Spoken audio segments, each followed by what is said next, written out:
ওরে আগের মতো চোখে আমি দেখি না তেমন, চোখ জানি হইয়া গেছে কেমনের কেমন। আগের মতো চোখে বাবা দেখো না তেমন, চোখ জানি হইয়া গেছে কেমনের কেমন। কেউ জানে না চোখে আমার কি হয়েছে, বলেন কেউ জানে না চোখে আমার কি হয়েছে। আমরা বলি আমরারে মরার চিঠি এসেছে, বলেন আমরা বলি আমরারে মরার চিঠি এসেছে। আল্লামা ওলিউল্লাহ আশিকি হুজুর বড় সুন্দর করে শানটা লিখেছে। উনি লিখতেছে, আরে বউ বলেছে বায়ু চড়ায় পাক ধরেছে চুলের গোড়ায় গো, আমার বউ জানে না চুলে কেন পাক ধরেছে। আমি বলি আমার মরার চিঠি এসেছে, বলেন আমরা বলি আমরার মরার চিঠি এসেছে। আগের মতো চোখে বাবা দেখো না তেমন, চোখ যেন হইয়া গেছে কেমনের কেমন। কেউ জানে না চোখে তোমার কি হয়েছে বাবা, কেউ জানে না চোখে তোমার কি হয়েছে। আমি জানি তোমার মরার চিঠি এসেছে, বলেন আমি বলি আমরার মরার চিঠি। আল্লাহর কোরআন যদি চোখ দিয়ে পড়তে না পারো, ও পর্দার অন্তরালের আমার আম্মু জিরা গো, আল্লাহর কোরআন যদি পড়তে না পারো, প্রয়োজনে আল্লাহর কোরআনটারে ধইরা বুকের লগে আগলে রাখবা।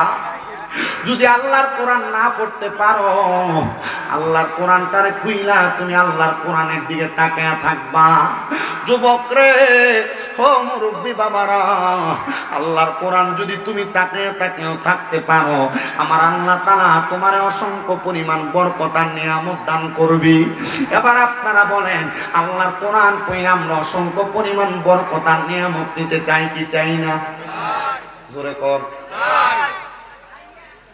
মাইকল হজাক নেই আছেন তো না? মোটামুটি আমি ওই মাইক ধরুন শুনে করছি, হুজুর যে উঠছে এর গলায় বইয়া গেছে। আমি কিন্তু গলাত বাঁধায় বাঁধায় কই, আল্লাহ রেন না তেমনা সামনে রাখতে কেমন। আলহামদুলিল্লাহ, আল্লাহ তার ব্যবসাত বরকত দাও। জাবিরি হুজুরের বাইতে এসো, টিয়া পয়সা কমাই লইছে, ওই কবারে বলে যা কমাই নিব, হাত দিয়ে কমাই নিতাম না আমি অর্ধেক। ইয়ার কাছে মুসা হয়ে গেছে। জোরে কোন মারহাবা, আস্তে কইছে মারহাবা। আল্লাহর কোরআন তেলাওয়াত কইরা অসংখ্য পরিমাণ বরকত আমরা পাইতে চাই কি চাই না?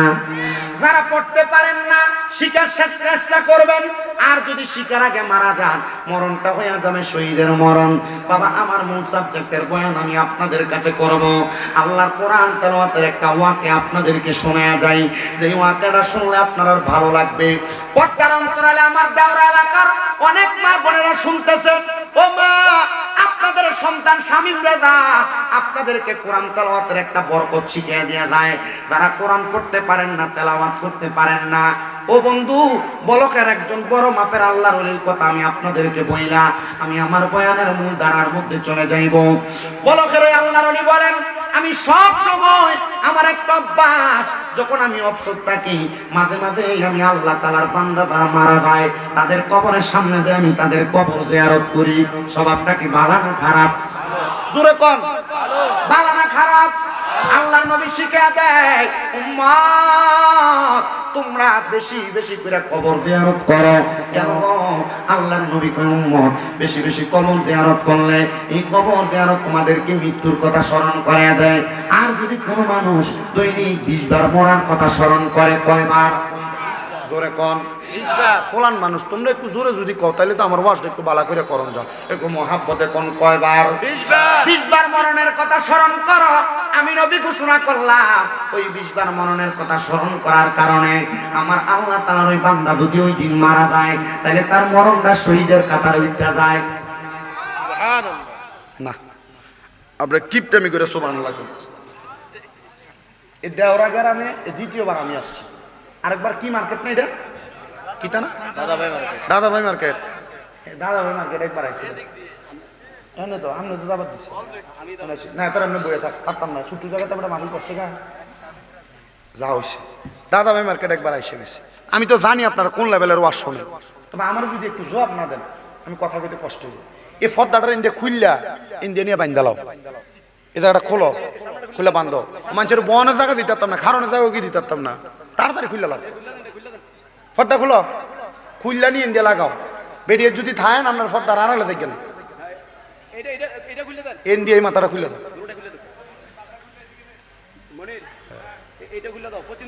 মনির মিয়া এবারে কি বালাটা বাসে মনির মিয়া দূরে দূরে থাকে আপনার জান না আমি দিয়ে কন খালি তো ভিডিও এখানে থাক এটা খোলানোর দরকার নাই এক কানা বেটা ইয়া সাধনদারে দিন যা ভাই আমরা বাড়িটা কোন দিকে কম আপনার বাড়ি চিনেন না ক শুনছি আমরা বাড়ি মন্দার বাড়ি ক তো মন্দার বাড়ি শুনছেন যান মন্দার বাড়ি কয় তো সই দেই না ক সোজা দেয় ডানে দেবেন ডানে দেবে বামে দেবেন বামে দেবে সোজা আনবেন মন্দার বাড়ি ক ডাইন কোনটা এটাই তো চিনি না মনি জানে খালিয়ে কো ইন্ডিয়া খোলো বেটা তো বোঝে না ইন্ডিয়া কোনটা না এটা খোলন যেতে দেবে ঠিক আছে না আছে আছে আইসেন নমুনা বোঝেন নাম নাই আপনারা কষ্ট করে এদিকে দাঁড়াইবো তবে কেউ রে বইতেও করবেন না দাঁড়াইতেও করবেন না যদ্দূর আছে আলহামদুলিল্লাহ আল্লাহ কবুল করুক জোরে কোন আল্লাহুম্মা আমিন একটু ডাইন হাত তুলে কোন আল্লাহু আকবার আওয়াজ দেয় এখনো বিরিয়ানি আছে নাকি গরু দিয়া গরু বলে একটা ডাইন হাত তুলে কোন আল্লাহু আকবার আল্লাহ নমুনাটা কিন্তু দেখতেছে আর জোরে কও আল্লাহু আকবার মুহাব্বতে কও ইয়া রাসূলুল্লাহ উচ্চ কণ্ঠে বলেন ইয়া ওলি আল্লাহ তারা বলেন কবর জিয়ারত করার কথা বলছে কে আল্লাহ মুহাব্বতের আওয়াজে বলেন না কে আল্লাহ আল্লাহর নবী কয় উম্মত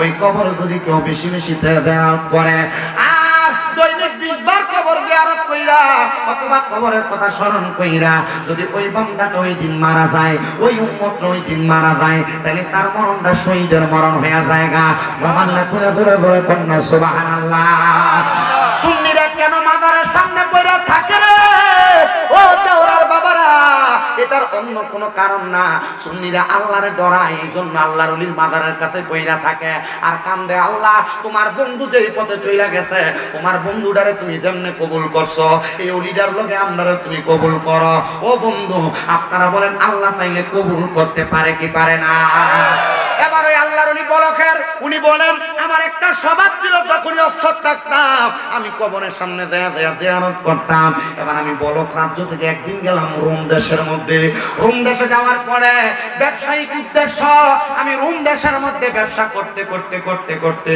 হঠাৎ যখন আমি সময় পাইলাম এবার আমি রোম দেশের মধ্যে যাইয়া এবার তালাশ করলাম রোম দেশের বলো কবরস্থানটা কোন জায়গায় ওই কবরস্থানের সামনে দাঁড়াইলাম আমি কবর জিয়ারত করার জন্য দাঁড়াইলাম একবার সূরা ফাতিহা পড়লাম তিনবার সূরা ইখলাস আদায় করলাম আদায় করার পরে আমি দেখলাম এই কবরস্থানের মধ্য থেকে একটা সুঘ্রাণ আমার নাকে লাগতাছে সুবহানাল্লাহ কি ঘ্রাণ লাগে সুঘ্রাণ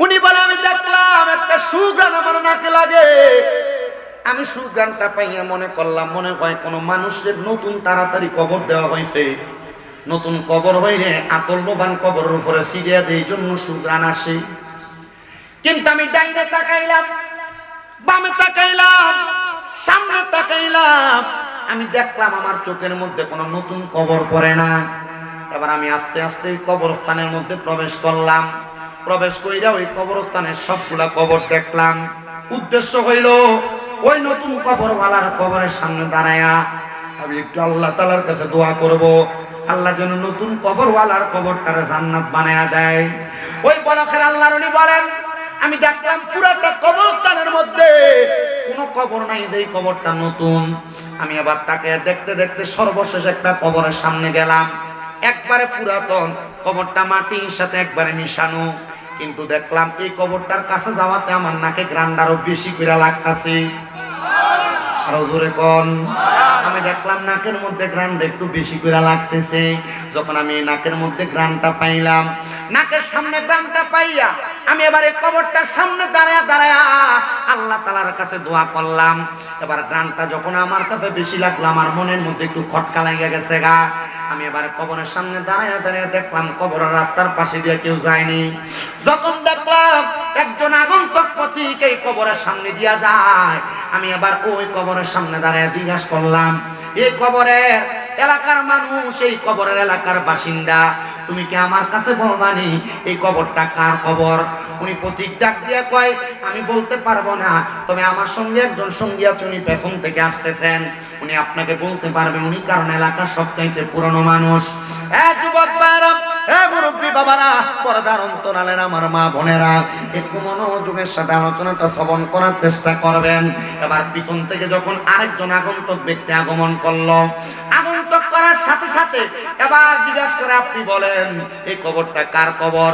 উনি ডাক দিয়ে এই কবরটা অন্য কোনো ব্যক্তির কবর না, এই কবরটা হইল আমরা এলাকার সবচাইতে নিম্নবর্তী একজন ফ্যামিলির মানুষ, যার কাঠ ছিল কাঠ কাটা, জঙ্গলের মধ্যে যাইয়া যাইয়া কাঠ কাটতো, এটা তার কবর। হ্যাঁ, ওনার বাড়ি কোথায় তোমরা কি বলতে পারবা? বলে এই রুম এলাকার সবচাইতে পশ্চিম এলাকায় এটা খেজুর গাছ দেখবেন, ওই খেজুর গাছের নিচ বরাবর ওই লোকটার বাড়ি। আল্লাহর ওলি বলখের ওই আল্লাহর ওলি, উনি বলেন আমি রোম দেশের পশ্চিম অঞ্চলের মধ্যে হাইটে হাইটে চইলা গেলাম।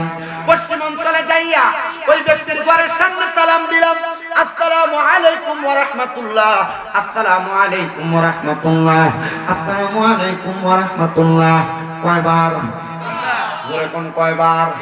একটা মাসালা সাবেত হয়, অন্য কোনো কিছু লাগবে না। মাদ্রাসার ক্লাস 9 10 এর হাদিসের কিতাবের মধ্যে বাবু সালামতের মধ্যে লেখে, কোন মানুষের ঘরের মধ্যে প্রবেশ করার আগে একটা মানুষ সর্বনিম্ন 3 বার সালাম দিবে। 3 বার সালাম দেওয়ার পর যদি ঘরের থেকে জবাব না আসে, তাই নয় ঘরে ঢুকবে না। আর আমরা সমাজের মানুষ সালাম দিব দূরের কথা, একটা মানুষের ঘরের দরজার সামনে যাইয়া সালামের আগে কই গো ঘর আছেন নি কইয়া ঢুইকা জায়গা। কিন্তু আল্লাহর নবী শিখায়া দেয়, এ মুসলমান, মা বাবার ঘরের মধ্যে যদি ঢুকো, আম্মা আব্বার ঘরের মধ্যে সালাম দিয়ে ঢুকবা। যদি সালাম দিয়ে ঢুকো, আল্লাহ তাআলা অসংখ্য বরকত দান করবে, আর তোমার প্রবেশের মাধ্যমে তোমার আমলনামায় অসংখ্য নেক দান করবে। বলে হুজুর, ঘরের মধ্যে যদি কেউ না থাকে, জবাব যদি না দেয়, লাভটা কি হবে? আরে মুসলমান, ঘরে যদি কেউ না থাকে, রহমতের ফেরেশতারা একজন মানুষের পক্ষ থেকে সালামের জবাব দিয়ে দেয়। আর ঘরের মধ্যে যদি অনেক দিন কেউ না থাকে, ওই ঘরে যদি কেউ সালাম দিয়ে ঢুকে অথবা আযান দিয়ে প্রবেশ করে, আমার আল্লাহ তাআলা ওই ঘরটা, বান্দার ঘরটার মধ্যে যদি কোনো অশুভ শয়তান থাকে, সালাম দেওয়ার কারণে ওই ঘর থেকে শয়তান বিতাড়িত হয়ে যায়। জবানটা তুলে জোরে জোরে কোন আল্লাহু আকবার। আল্লাহর নবী ডাক দিয়ে বলেন, আমি সালাম দিলাম 3 বার, কিন্তু কোনো জবাব নাই। কি নাই? জবাব দেওয়া লাগবে নি, ওয়াজিব ওয়াজিব। আর আমরা এলাকার অনেক পয়সাওয়ালা, নতুন টাকা হইছে, কোন ভাই ভাতিজা যদি সালাম দেয় আসসালামু আলাইকুম,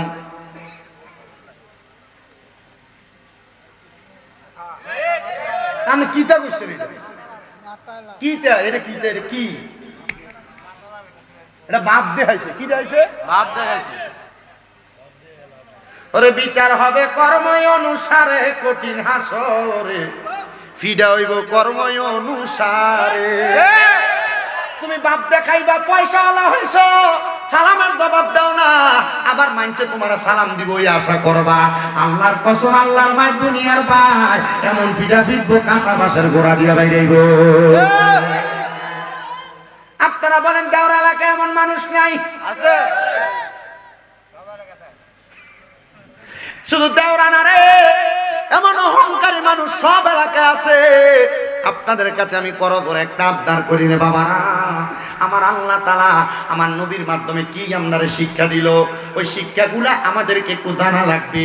শুধু সালাম দেওয়া না, মাঝে মাঝে কেউ সালাম দিলে জবাবটা ভালো করে দিবেন। ওয়া আলাইকুমুস সালামটা একটু শুদ্ধ করে সুন্দর করে কইবেন, মাথা লাইবেন না। কারণ আপনারা যখন সালাম দিব, আপনি যখন তার জবাবটা ক্লিয়ার ভাবে দিবেন, তখন সে মনে করবো হ্যাঁ আমি সালাম দিলে লোকটা জবাব দেয়। আর যখন 2 3 দিন 4 দিন সালাম দিলে মাথা এমনি লাড়ে আর সালাম দেয় না, আমি নিজে দিতাম না আগে, মাথা লাড়ে জবাব দেয় না, দিয়া লাভ নাই। আবার নতুন অনেক পয়সাওয়ালা হয়ে যায়, বাবার বয়সী মুরব্বীরা দোকানে আসে, সালাম দিবে দূরের কথা, এদের সামনে পায়ের উপর পা তুইলা চা খায়, এরা মুখের সামনে সিগারেটের ধোঁয়াটা দেয়। আব্বারে আবদার জানাই, আমি আমার ওয়াজদার মধ্যে ঢোকার আগে আপনাদেরকে নিয়ে নসিহতমূলক একটা কথা বলতেছি। যদি আপনারা কষ্ট হয়, ওয়াদের মধ্যে ভুল বিয়াদবি হয়, ক্ষমা সুন্দর দৃষ্টিতে দেখবেন। কারণ 1-2 ঘন্টা কথা বলবো, দুই একটা কথা লজ্জর হবে না, হইতে পারে না। হবে আমি মানুষ, আমার ভুলটা আপনি ধরাইয়া দিয়ে আপনি আমার সঠিক পথে পদার্পণ করবেন। আর যদি আমার কথাটা ভালো লাগে, আপনি কথাটার উপর আমল করবেন। আল্লাহ যেন সবাইকে আমার প্রত্যেকটা কথা আমলে জিন্দেগিতে বাস্তবায়ন করার তৌফিক দান করে। জবান থাকলে কোন আমিন। এবার আল্লাহর ওলি বলে সালাম দিলাম 4 বার। জোরে কোন কয়বার? 3 বার। সালাম দিলাম 3 বার, জবাব দেয় না। আমি আবার তার ঘরের সামনে থেকে ফিরে গেলাম। 1 কদম, 2 কদম, 3 কদম, মনে হয় 10-12 কদম দিলাম। দেখলাম এবার আমার পেছন থেকে মহিলা কোনটা কে জানি সালামের জবাব দেয়, ওয়া আলাইকুমুস সালাম ওয়া রাহমাতুল্লাহি ওয়া বারাকাতুহু। আমি আল্লাহর ওলি অবাক হইলাম। আবার দেখলাম সালামের জবাব দেয় ওয়া আলাইকুমুস সালাম। আমি উত্তরটা নেওয়ার পরে আর পেছনে তাকাইলাম না। আবার সালাম দিল ওয়া আলাইকুমুস সালাম। আমি আর পেছনে তাকাইলাম না। ওই মহিলা পেছন থেকে আবার আমারে কই, হুজুর আমি জানি আপনি রাগান্বিত হয়ে গেছেন, ও আল্লাহর ওলি 3 বার সালাম দিবেন, জবাব কেন দিলাম না? এজন্য আপনি আমার সালামের জবাব পাওয়ার পর আর দাঁড়াচ্ছেন না। হুজুর গো, আপনি যখন আমারে সালাম দিছেন আমি নামাজরত অবস্থায় ছিলাম, আপনার নামাজ সালামের জবাবটা দিতে পারি নাই। হুজুর কয়, বালা মহিলারা তো জবাব তোরা। হুজুর ডাক দিয়া কয়, হে মা, ঠিক আছে, আপনি নামাজরত অবস্থায় ছিলেন, আমি আপনার ঘরের দরজায় এমনি এমনি আসি নাই। আমি আপনার ঘরের দরজার মধ্যে আসার কারণ হইল একটা, মা এই ঘরটা কি ওই কাঠুরিয়ার ঘর যে কাঠুরিয়াটা মারা গেছে?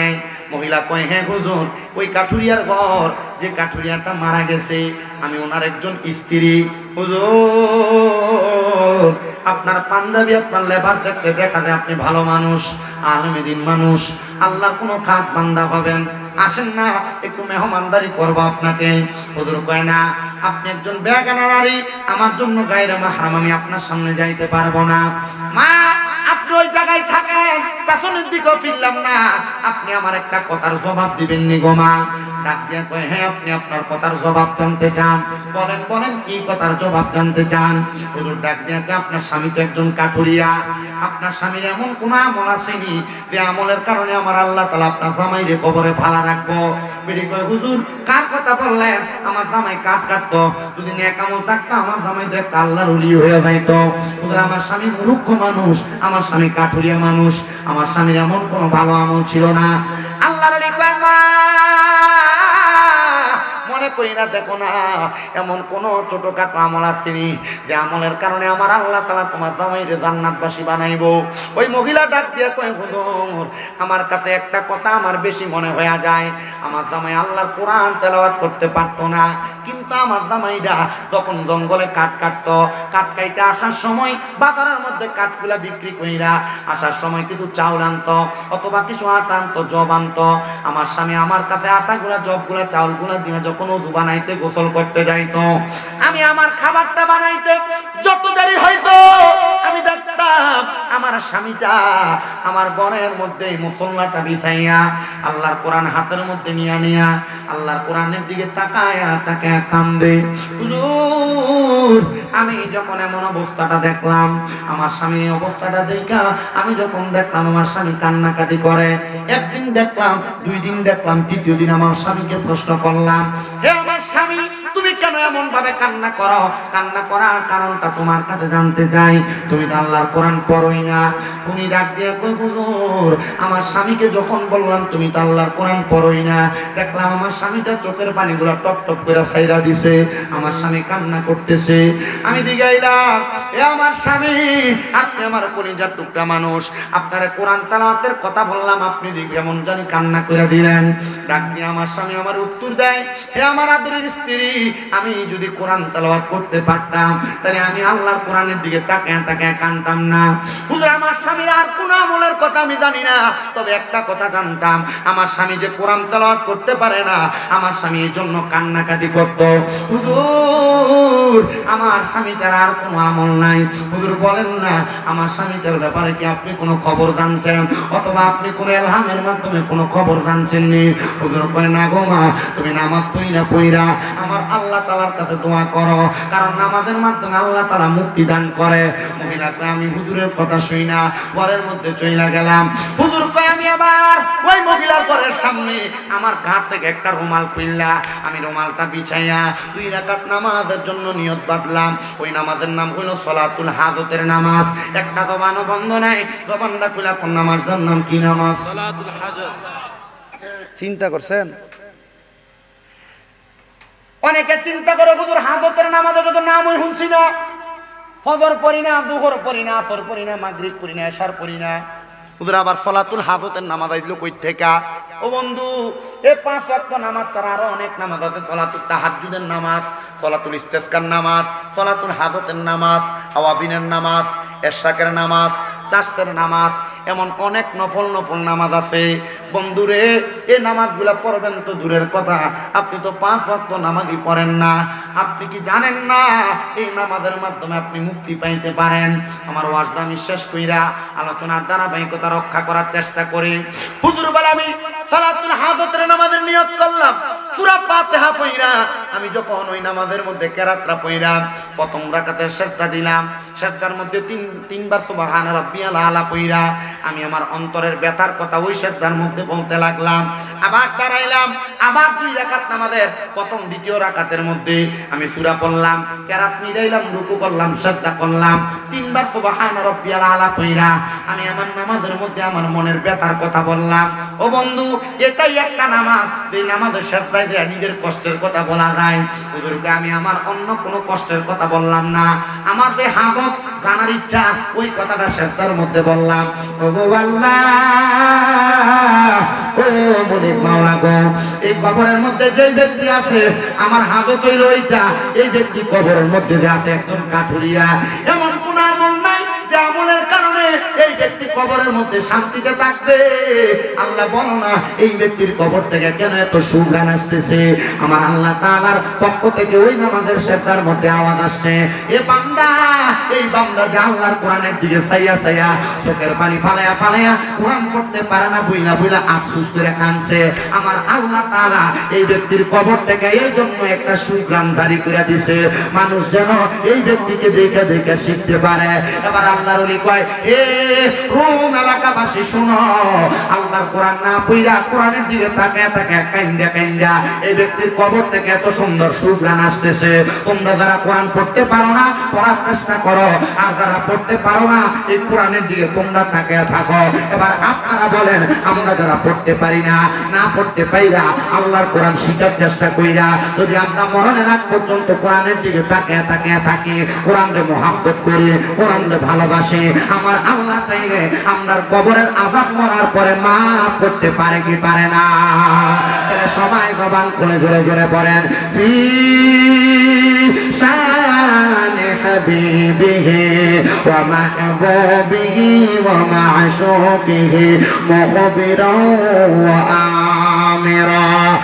ওরে জনম জনম যদি গাহি তোমার মহিমা গাওয়া শেষ হবে নাহি, দয়া করে ঠাই দিও, দয়া করে ঠাই দিও, ও গো দয়াময়, তুমি রহমান, তুমি মেহেরবান, বলেন তুমি রহমান, তুমি মেহেরবান, অন্ধকারে না শুধু তোমারই গুণগান, বলেও বলে না তব শান, তুমি রহমান, তুমি মেহেরবান।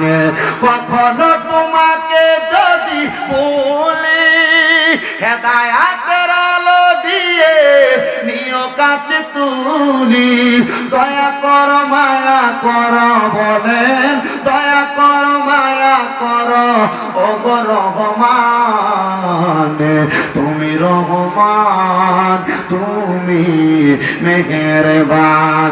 একটা জবান বন্ধ রাখবেন না, আপনারা বলেন আমাদেরকে জবান যিনি দিছে তিনার নাম কি?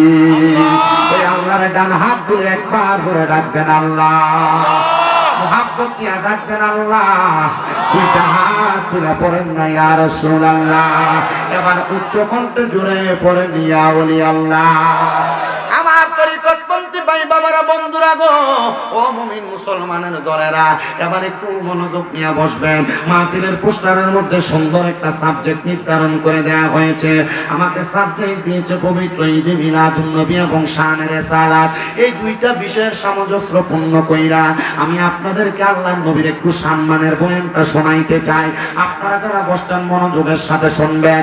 এবার আপনারা বলেন বাবারা, আল্লাহ যে বললেন ওয়াশকুরু নি'মাতাল্লাহি আলাইহিম ইন কুনতুম ইয়াহু তা'বুদুন, বান্দা তোমরা আমি আল্লাহর নিয়ামতের শুকরিয়া আদায় করো যদি তোমরা আমি আল্লাহর ইবাদত করো। আল্লাহ তাআলার ইবাদত হইল নামাজ পড়া, আল্লাহ তাআলার ইবাদত হইল রোজা রাখা, আল্লাহ তাআলার ইবাদত হইল দান সদকা করা, আল্লাহ তাআলার ইবাদত হইল মা বোনেরা পর্দা করা, আল্লাহ তাআলার ইবাদত হইল পুরুষ মানুষ সুন্দরভাবে চলাফেরা করা। ও মুসলমান, আল্লাহ তাআলার ইবাদত হইল আল্লাহর কোরআন বেশি বেশি তেলাওয়াত করা।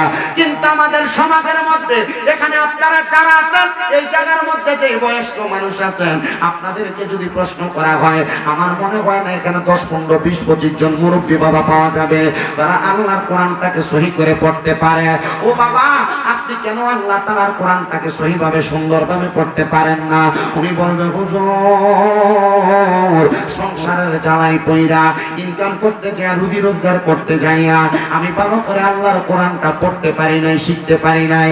না রে যুবক ভাইরা, না, দুনিয়ার কর্মব্যস্ততা একদিকে রাখো আর আল্লাহর কোরআন তেলাওয়াত করাটা একদিকে রাখো। দেখবা আল্লাহর কোরআন যদি তুমি তেলাওয়াত করতে পারো, আল্লাহর কোরআনের সাথে সম্পর্কটারে মধুর বানাইতে পারো, আমার আল্লাহ তাআলা তুমি বান্দার জীবনটারে নরক থেকে বেহেশতের মতো বানাইয়া দিবে। কিন্তু না, আমরা সমাজের যুবকেরা, আমরা সমাজের বয়স্ক মুরব্বীরা, এরা কোরআন তেলাওয়াত করতেও চায় না, আবার পড়ার জন্য, পড়া শিখার জন্য আগ্রহ দেখায় না। কেন রে যুবক, একবার কি চিন্তা করছো তোমার মতো কত যুবক ভাইয়ের অন্ধকার কবরের বাসিন্দা, তোমার মতো কত বয়স্ক বাবার অন্ধকার কবরের বাসিন্দা। মদিনা শরীফ থেকে একটু পাশে একটা মসজিদ আছে, যেই মসজিদের নাম হলো কুবা মসজিদ। ওই কুবা মসজিদের মধ্যে 2 রাকাত নামাজ আদায় করলে আমার আল্লাহ তাআলা আমল নামার মধ্যে একটা উমরা হজের সওয়াব দেয়। আমি অল্প কিছুদিন আগে হজ করে যখন আসবো, ওই কুবা মসজিদের মধ্যে নামাজ আদায় করার জন্য গেলাম। পবিত্র যোহরের নামাজ আদায় করে আমি 2 রাকাত নফল নামাজ আদায় করছি। ওই নফল নামাজ আদায় করার পরে আমি দেখলাম কুবা মসজিদের সামনে একটা যুবক ছেলে, যার বাড়ি আমাদের কুমিল্লা এলাকার মধ্যে। ওই যুবক ছেলেটা আল্লাহর কোরআন শরীফটার বুকের মধ্যে জড়ায় দুইটা দুইটা কাঁদতাছে। আমি তার সামনে যাইয়া জিজ্ঞাইলাম, কিরে ভাই, কেন তুমি এমন ভাবে কান্দো? ওই ছেলে কয়, হুজুর আপনি বাঙালি, আমি আপনাকে মসজিদে ঢুকতে আগে ফলো করছি। ও হুজুর গো, আমি মসজিদের মধ্যে বৈশা বৈশা কেন কান্দি জানেননি? আমি সৌদি আরবের রিয়াদ থেকে আসছি এখানে মদিনায় জিয়ারত করার জন্য। মক্কায় হজ করে মদিনায় যখন আসলাম, কুবা মসজিদের মধ্যে নামাজ পড়ে কোরআনটা বুকে নিয়ে কান্দি। ছোটবেলায় আমার মা, আমার আব্বা জান আমার মক্তবে পাঠাইছে, গায়ের মধ্যে আঘাত কইরা সোলার মুঠা লইয়া পর্যন্ত আমার দৌড়াইছে। হুজুর আমি আল্লাহর কোরআনটা তখন শিখি নাই, আমার মা বাবা আমারে কাজকর্ম দিয়া দিছে। এখন আমার বয়স 19 থেকে 20 বছর বয়স, পাসপোর্টের মেয়াদ বাড়ায় আমারে পাঠাইছে, আমার বয়সটা বাড়ায়া আমারে পাঠাইছে সৌদি আরবে কাজ করবার লাগা।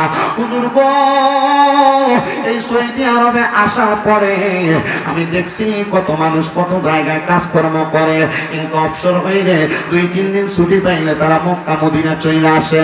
হুজুর মক্কা মদিনা আসি কথা সত্য, মক্কা মদিনা এসে তো আমি কোনো কিছু করতামই পারি না। আমি জিগাইলাম, কান্দিস না রে, আল্লাহর কোরআনটা যেহেতু বুকের লগে লাগাইয়া আমার আল্লাহ তাআলার কাছে চোখের পানি ফালাইতাছ, আমার আল্লাহ তোরে এমন কবুল করব, এখন থেকে কোরআন পড়া শিক্ষা গ্রহণ করার চেষ্টা করো, দেখবা আল্লাহর কোরআন শিখতে তোমার দেরি হবে না। আমার বয়স্ক বাবারা রে, দেখ তোর পাও আমার সামনে দে আব্বা, আমি আমার জিহ্বাটা লাগাইয়া তোমার পাওটা পরিষ্কার করে দিব। অন্ধকার কবরে যে যাইবা, ওই কবরের পুঁজিটা তুমি রেডি করতে পারছো নি? ওই কবরে যদি তোমার একবার পৌঁছে রাতের পাল্লার সামনে যাওয়ার আগে প্রশ্ন করা হয় আল্লাহর কোরআন থেকে একটু তেলাওয়াত করার জন্য, তখন তোমার জবানটা বোবার মতো হয়ে যাবে। বেনামাজির প্রশ্ন করবে সাজদা দেওয়ার জন্য, রুকু দেওয়ার জন্য, বেনামাজির পিঠটা একবারে সীসার মতো ডালাই করা শুকনা গরম একবারে শক্ত হয়ে যাবে, তখন পারবে না রে, পারবে না। কেন তোমরা আল্লাহর কোরআন শিখো না? বয়স্ক বাবারা বলবে হুজুর আল্লাহর কোরআন কেমনে শিখবো, আল্লাহর কোরআন কেমনে পড়বো, এখন তার চোখে আমি ভালো করে দেখি না।